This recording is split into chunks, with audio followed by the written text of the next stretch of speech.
Amin. Selamat sore semuanya. Terima kasih buat tim musik yang sudah melayani kita pada sore hari ini. Bapak, Ibu, Saudara,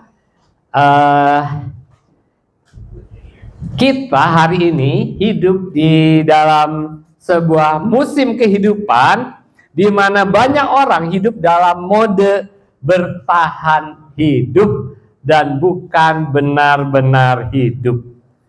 Dan banyak orang bangun pagi-pagi benar, bukan mau doa, ya, bukan karena semangat, tapi karena ada cicilan, ya. Dan berdoa, doanya Tuhan berkati aku hari ini. Tapi di dalam hatinya dia berdoa supaya Tuhan, pokoknya asal hari ini bisa lewat, itu sudah luar biasa. Dan banyak orang punya iman seperti sinyal wifi, ya. Kalau lagi dengar firman Tuhan, imannya strong. Tapi kalau sudah kumpul di marketplace, sudah kumpul dengan teman-temannya, ya imannya seterong, ya. Kadang-kadang full bar, kadang-kadang no connection. Pernah nggak saudara hidup seperti itu? Rasanya hidup ini seperti jalan di jalan yang berkabut, tidak jelas, tidak ada kepastian, sudah berusaha keras sekuat tenaga, tetapi hasilnya tidak pasti. Dan inilah kondisi kebanyakan orang pada hari ini. Hidup tanpa kepastian. Apa yang dulu kita bisa andalkan, rasanya dulu pasti bisa memberikan ketenangan, rasa aman, tapi sekarang tidak lagi. Dan pertanyaan buat banyak orang hari ini adalah, apakah ada yang bisa memberikan kepastian kepada kita dalam hidup ini? Apakah Tuhan bisa memberikan kepastian, memberikan pengharapan yang pasti? Ataukah janji-janji Tuhan itu sekadar hanya angin surga saja yang bisa menghipnotis kita sementara waktu supaya kita tidak fokus pada masalah kita, tidak fokus pada persoalan-persoalan yang nyata di depan kita, tapi ujung-ujungnya sama aja, cuma PHP aja. Dan untuk itulah hari ini kita akan baca dan dengar penjelasan dari Alkitab yang saya percaya akan menghidupkan kembali pengharapan kita, akan menyalakan kembali pengharapan kita, sama seperti tema kita hari ini, Hope Ignited. Pengharapan yang dihidupkan kembali, pengharapan yang dinyalakan kembali. Kita akan membaca firman Tuhan dari 1 Petrus 1 ayat 3 sampai ayat yang kelima. Tapi sebelumnya, sebelum kita baca 1 Petrus 1 ayat 3 sampai kelima, saya ingin kita membaca dulu dari 1 Petrus 1 ayat 1 sampai 2, karena kita kepingin tahu sebenarnya siapa penulis dari kitab ini dan kepada siapa surat ini ditujukan dan apa tujuannya surat ini ditulis. Nah, sebelum Petrus menuliskan suratnya, dia memperkenalkan dirinya terlebih dahulu supaya kita yang membaca tahu dari siapa sumber yang dia sampaikan isi suratnya itu, ya. Nah, kalau surat ini sumbernya tidak jelas, tentu tidak perlu dipercaya. Kedua, untuk siapa? Kalau surat ini bukan untuk kita, walaupun isinya bagus, sangat menguatkan, tapi kalau bukan buat kita, buat apa kita baca? Buat apa kita dengar, ya? Kita akan baca dari 1 Petrus 1 ayat 1 sampai 2. Kita mau baca sama-sama, ya. 1, 2, 3. Dari Petrus, Rasul Yesus Kristus, kepada orang-orang pendatang yang tersebar di Pontus, Galatia, Kapadokia, Asia Kecil, dan Bitinia. yaitu orang-orang yang dipilih sesuai dengan rencana Allah Bapa kita, dan yang dikuduskan oleh Roh supaya taat kepada Yesus Kristus dan menerima percikan darahnya. Kiranya kasih karunia dan damai sejahtera makin melimpah atas kamu. Jadi kalau kita baca di sini, Petrus memperkenalkan dirinya bahwa dia adalah Rasul Yesus Kristus. Ada banyak Petrus, tapi dia Petrus, Rasul Yesus Kristus. Jadi pesan yang dia bawa adalah wahyu dari Tuhan Yesus sendiri. Dan kalau itu wahyu dari Tuhan Yesus, tentu kita perlu dengarkan. Yang kedua, dia bilang bahwa surat yang dia tulis ditujukan kepada orang-orang pendatang. Bukan buat orang-orang Yahudi, tapi buat para pendatang. Dan kita semua yang ada di sini, kita ini pendatang. Kita bukan orang Yahudi secara jasmani, kita pendatang, ya. Jadi jelas surat ini buat kita. Dan yang ketiga, yaitu orang-orang yang dipilih. Apakah kita ini orang-orang pilihan? Dari sekian banyak orang di Prabu Muli, cuma kita yang ada di sini. Berarti kita adalah orang-orang yang dipilih, ditebus oleh darah Yesus. Jadi kita ini orang-orang pilihan. Dan tujuannya apa? Tujuannya di kalimat terakhir dikatakan kasih karunia dan damai sejahtera makin melimpah atas kamu. Jadi tujuannya supaya kalau saudara sudah dengar isi surat ini, saudara akan merasakan sukacita, damai sejahtera yang semakin melimpah dalam hidup saudara. Artinya isinya adalah kabar baik buat kita semua, ya. Nah, karena ini jelas suratnya buat kita, maka kita akan baca isinya.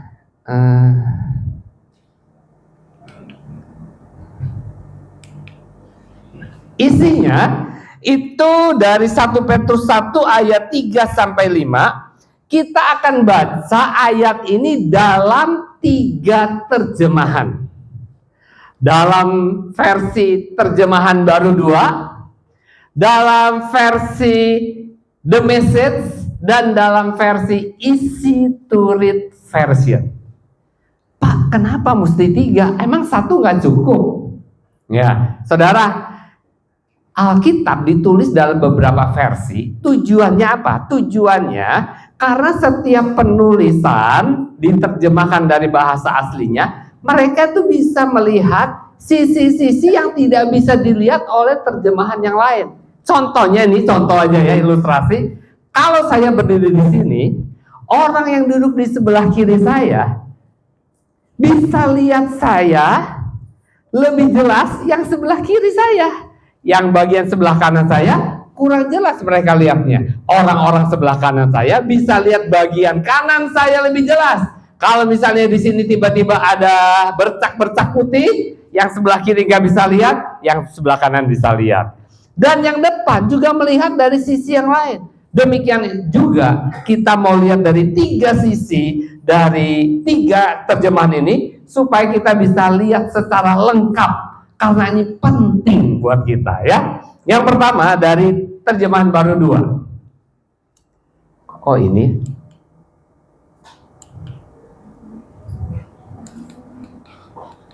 Nah ini. Kita baca sama-sama ya. 1, 2, 3. Terpujilah Allah dan Bapa Tuhan kita, Yesus Kristus, karena rahmat-Nya yang besar, Ia telah melahirkan kita kembali oleh kebangkitan Yesus Kristus dari antara orang mati kepada suatu hidup yang penuh pengharapan. Sama-sama. 1, 2, 3. Untuk menerima suatu warisan yang tidak dapat binasa, yang tidak dapat cemar, dan yang tidak dapat layu, yang tersimpan di sorga bagi kamu, yaitu kamu yang dipelihara dalam kekuatan Allah karena imanmu, sementara kamu menantikan keselamatan yang telah tersedia untuk dinyatakan pada zaman akhir.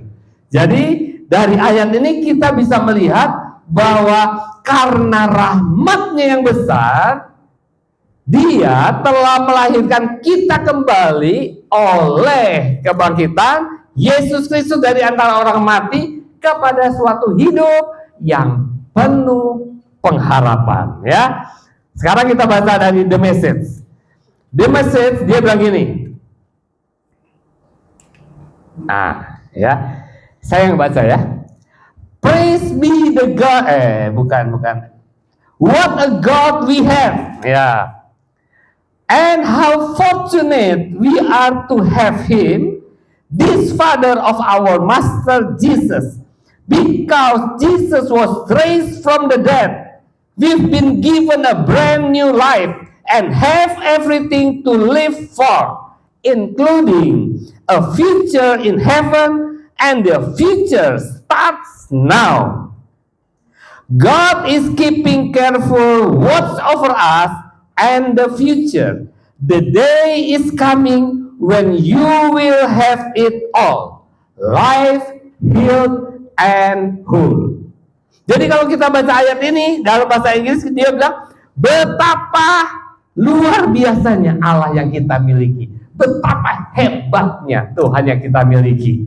Dan dia bilang how fortunate we are, betapa beruntungnya kita memiliki Allah seperti ini, the Father of our Master Jesus, Bapa dari Tuhan kita Yesus Kristus. Because Jesus was raised from the dead, karena Yesus telah dibangkitkan dari orang mati, maka katanya kita mendapatkan hidup yang benar-benar baru, brand new life. Dan ini yang ayat yang sangat luar biasa, and have everything to live for. Dan kita memiliki segala sesuatu untuk hidup kita. Dan bukan hanya di dunia ini, including a future in heaven. Termasuk segala sesuatu yang akan kita miliki nanti di surga. Dan itu sudah dimulai sekarang. Kita bukan baru tahu nanti kalau kita mati, tapi dari sekarang kita sudah tahu. Dan dia bilang begini, God is keeping careful watch over us. Tuhan itu mengawasi kita, mengawal kita, sampai kita semua betul-betul memperoleh semua yang dijanjikan itu, pada akhirnya dipulihkan dan utuh. Jadi luar biasa yang dijanjikan Tuhan itu ya. Sekarang yang terakhir di dalam Easy to Read version, dia bilang begini. Praise be to the God and Father of our Lord Jesus Christ. God has great mercy. Tuhan punya belas kasihan, kemurahan yang besar. And because of His mercy, karena belas kasihannya, karena kemurahannya, He gave us a new life. Dia berikan kepada kita hidup yang baru karena kemurahannya, belas kasihannya. This new life bring us a living hope through Jesus Christ's resurrection from death. Dia memberikan kepada kita pengharapan yang pasti karena kebangkitan Yesus dari antara orang mati. Now we wait to receive the blessings God has for His children. Sekarang kita sedang menantikan berkat itu kita terima, karena berkat itu untuk kita anak-anaknya. These blessings are kept for you in heaven. Berkat-berkat ini disimpan di surga untuk kita. Tidak ada yang bisa mengambilnya, tidak ada yang bisa merusaknya. Dia bilang, they cannot be ruined or be destroyed or lose their beauty. Berkat-berkat itu tidak bisa rusak, tidak bisa hancur, dan tidak bisa kehilangan keindahannya. God's power protect you through your faith, and it keeps you safe until your salvation comes. That salvation is ready to be given to you at the end of time. Jadi dia bilang, kuasa Tuhan akan menjaga kita supaya kita dengan iman kita tetap aman, selamat, sampai keselamatan itu kita terima pada waktunya. Jadi kita bisa lihat betapa luar biasanya janji ini.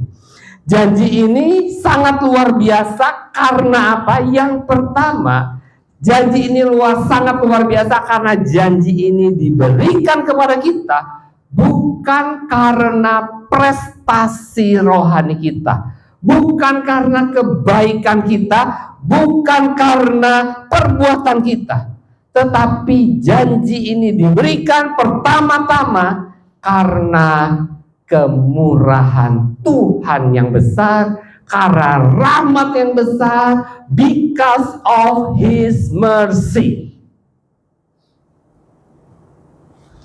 Dan itu luar biasa. Kita menerimanya itu betul-betul karena kebaikan Tuhan. Tidak ada orang yang bisa menerimanya, tidak ada yang layak, tetapi kita menerimanya. Dalam bahasa Inggris, arti mercy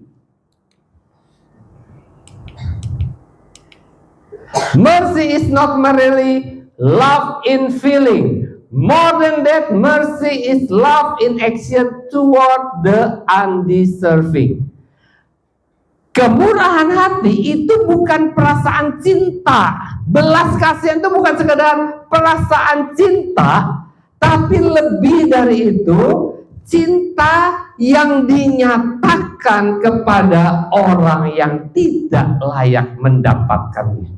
Dan itulah kita. Kita di sini semua tidak ada yang layak mendapatkannya, tetapi Tuhan mau memastikan bahwa setiap kita bisa berharap, dan pengharapan itu pasti a living hope, pengharapan yang penuh, pengharapan yang pasti.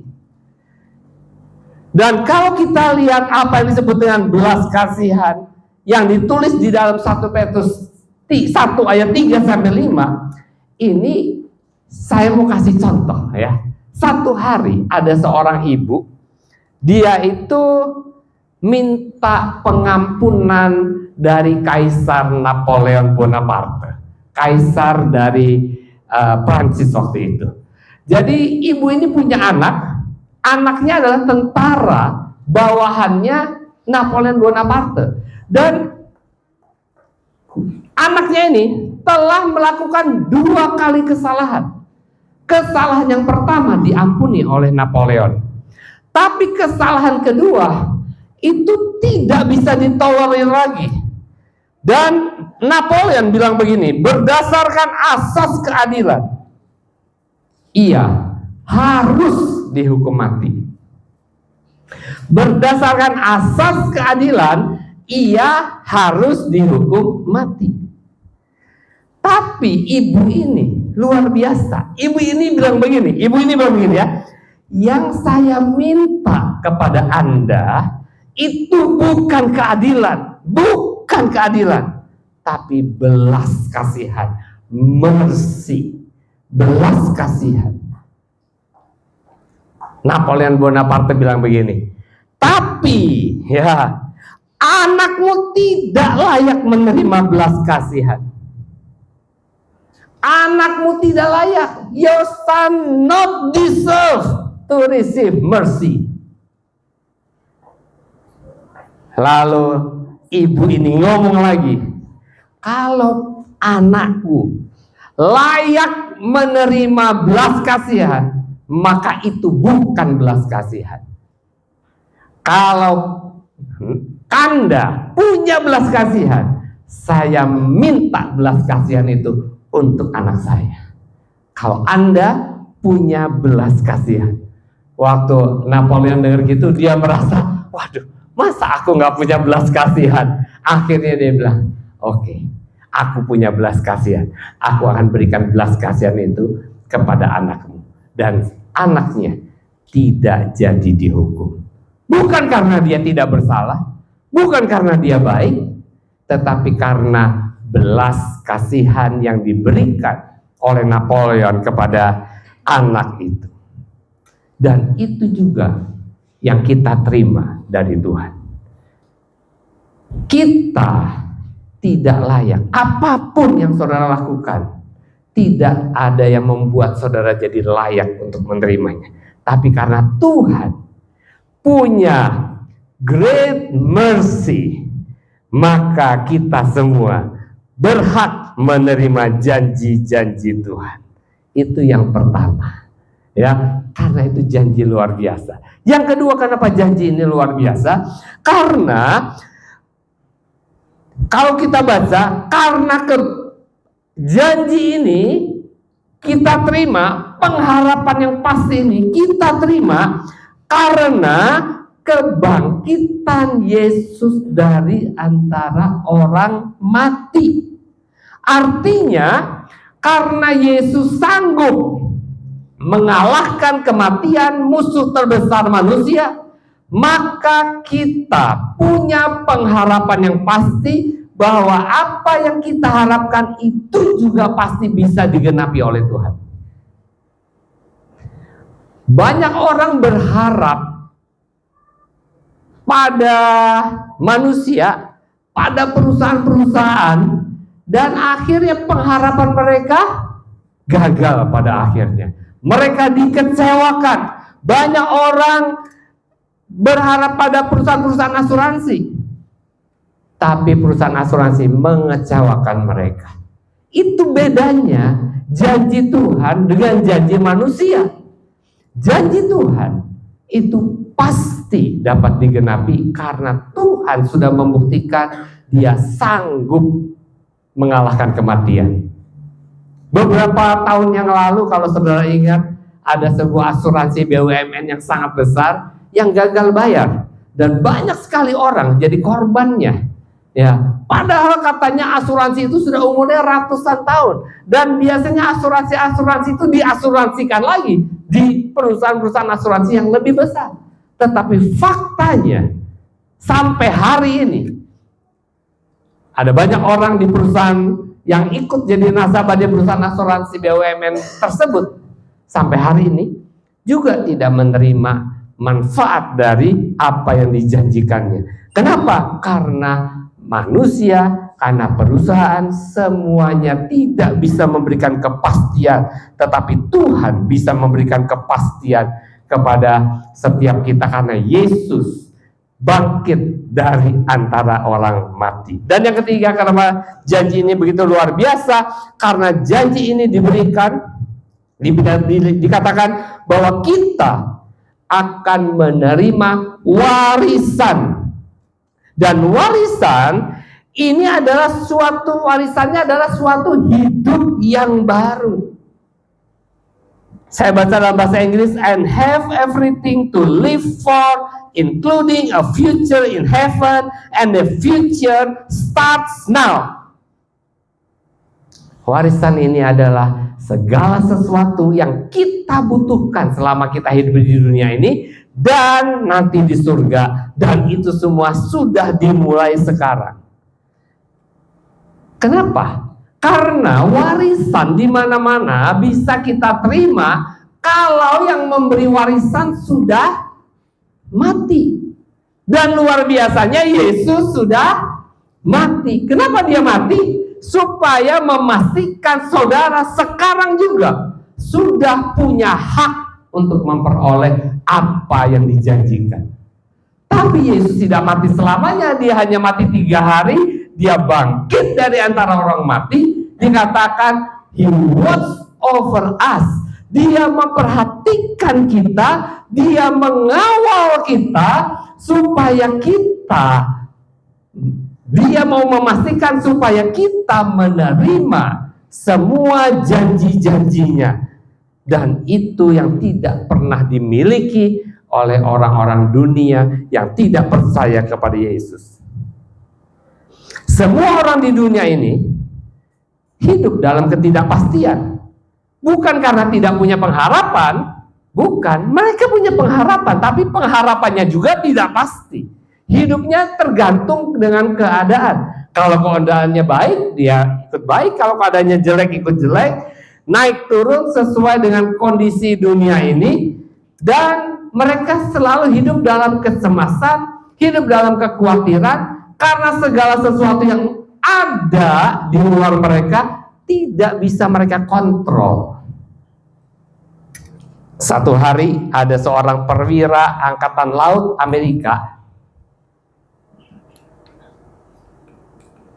namanya James Stockdale. Dia ikut perang lawan Vietnam Utara, waktu Amerika lawan Vietnam Utara, dan satu kali pesawatnya ditembak jatuh oleh Vietnam Utara, dan tahun 1965, dan dia ditangkap dan ditahan di tahanan militer Vietnam Utara di kota Hanoi. Dan dia dijebloskan ke dalam penjara. Dia disuruh membongkar rahasia-rahasia militer Amerika, tapi dia menolak. Karena dia menolak, sama orang-orang Vietcong itu dimasukkan ke dalam ruangan 2 kali 2 meter, kakinya diborgol, tangannya diborgol, lampu dinyalakan 24 jam, dan dia terus-menerus disiksa selama 8 tahun. Kalau saudara mengalami seperti itu, kira-kira gimana?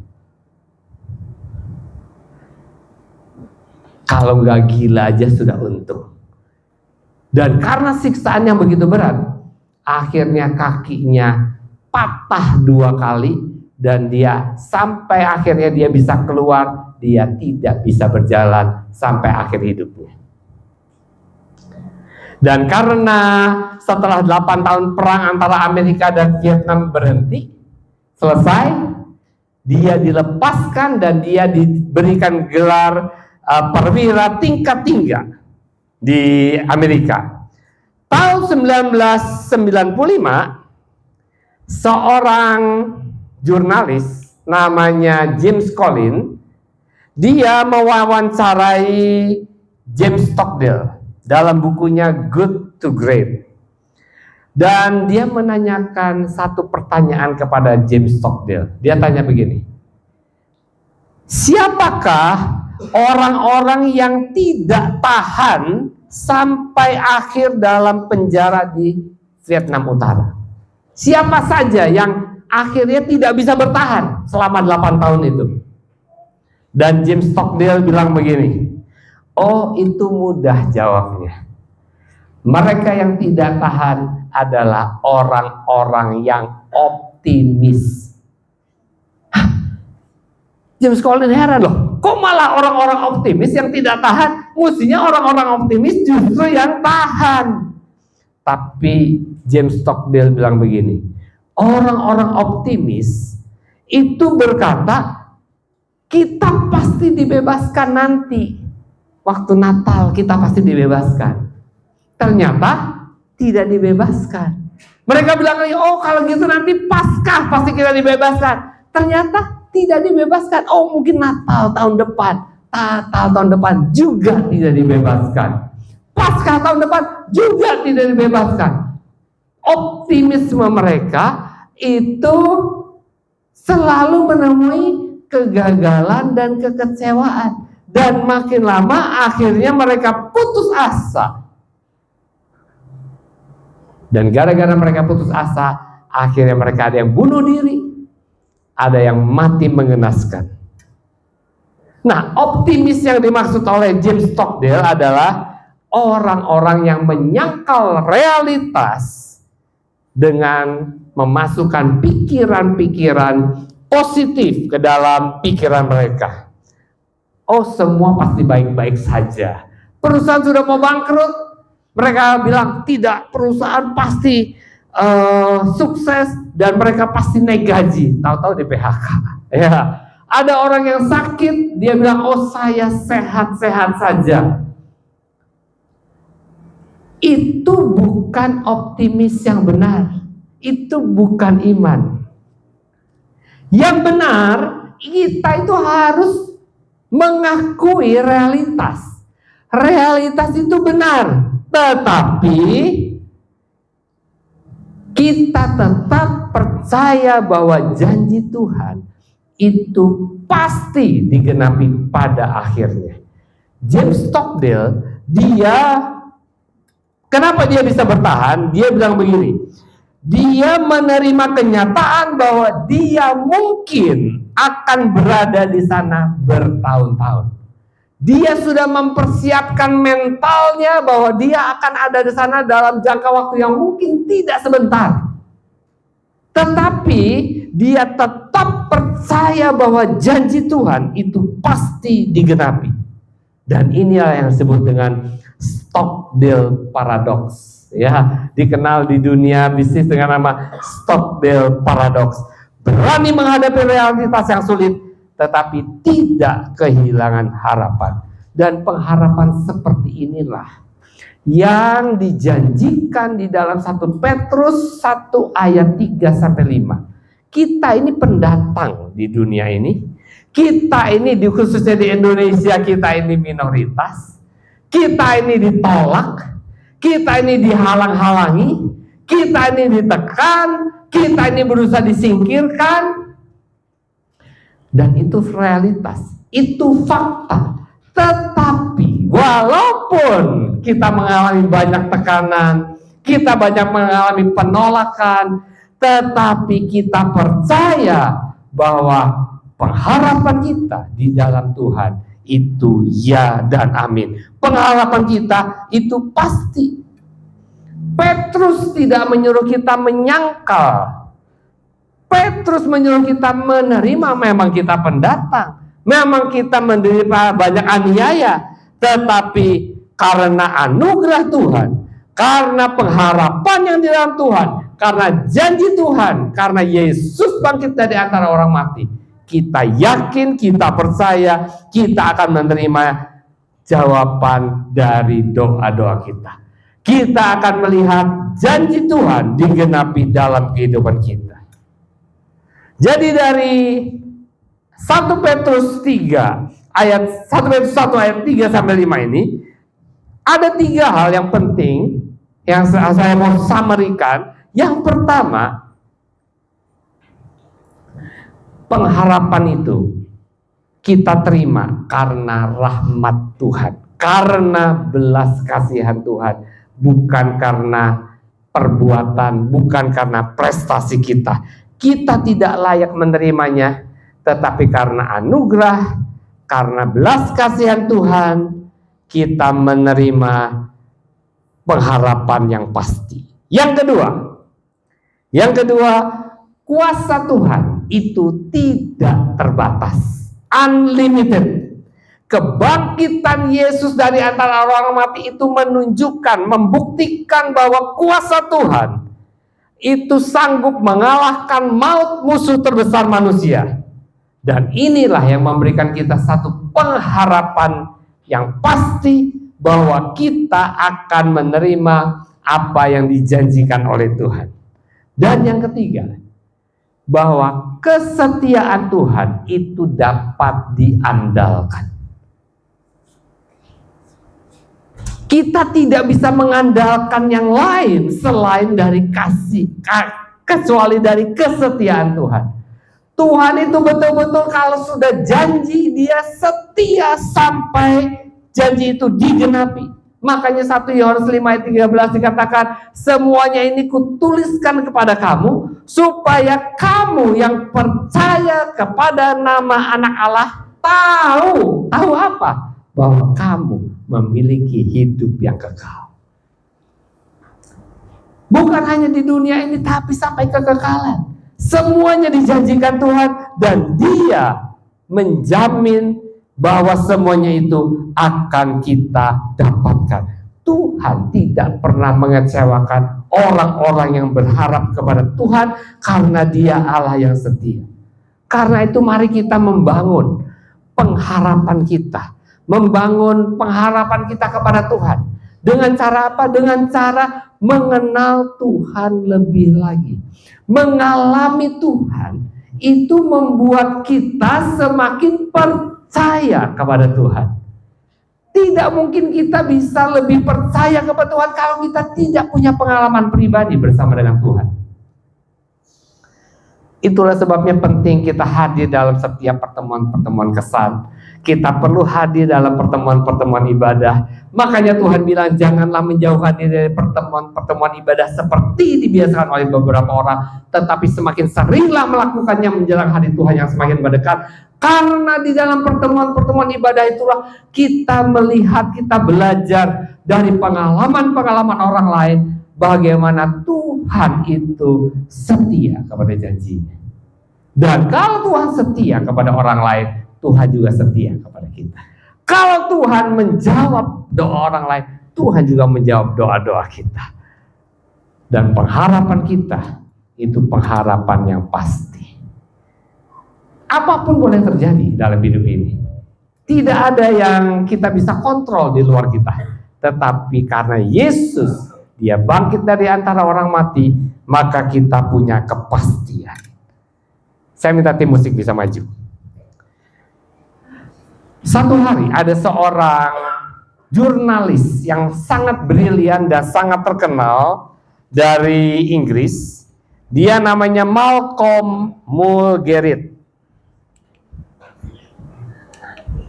Malcolm Mulgerid, ya. Dia seorang ateis dan dia datang ke Uni Soviet. Tujuannya apa dia datang ke sana? Dia datang ke sana tahun 1932 untuk menulis tentang kematian agama di Uni Soviet. Karena Uni Soviet adalah negara komunis. Di sana orang-orang beragama ditindas.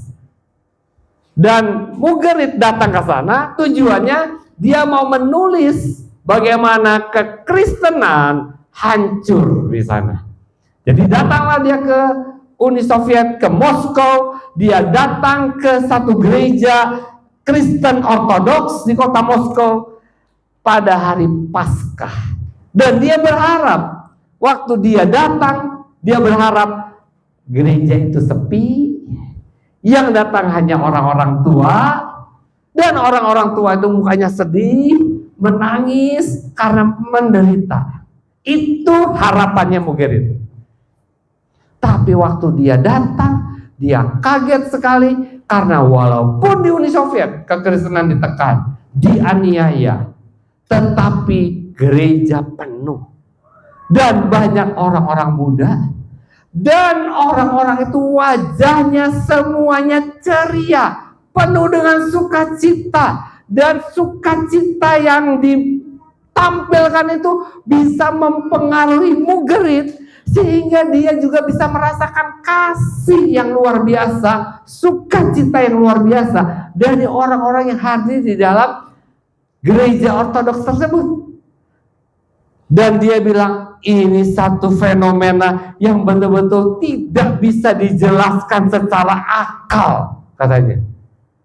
Dan gara-gara momen itulah, Mulgerid akhirnya dia membuka hatinya, menerima Yesus dan menjadi pengikut Kristus.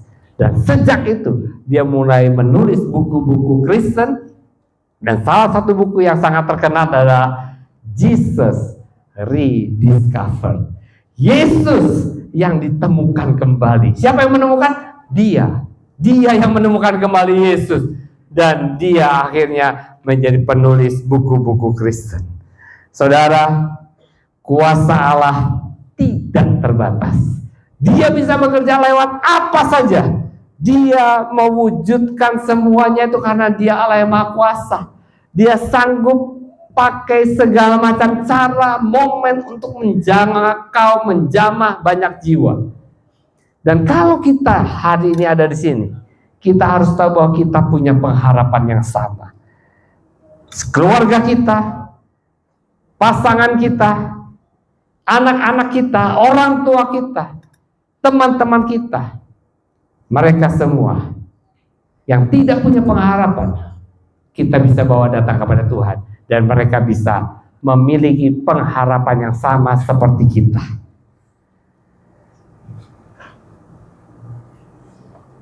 Mungkin ada di antara saudara yang hari ini sudah capek dengan hidup ini. Mungkin ada di antara saudara yang sudah hampir menyerah. Mungkin saudara sudah tidak berani berharap apa-apa lagi. Tidak punya pengharapan. Tapi firman Tuhan hari ini memberitahukan kepada kita bahwa saudara punya pengharapan. Dan pengharapan yang Tuhan janjikan adalah pengharapan yang pasti. Kenapa? Karena Yesus hidup. Karena Yesus bangkit. Oleh sebab itu, kalau saudara kepingin punya pengharapan yang pasti, datang kepada Tuhan. Letakkan tangan saudara di dada. Kita akan angkat satu pujian.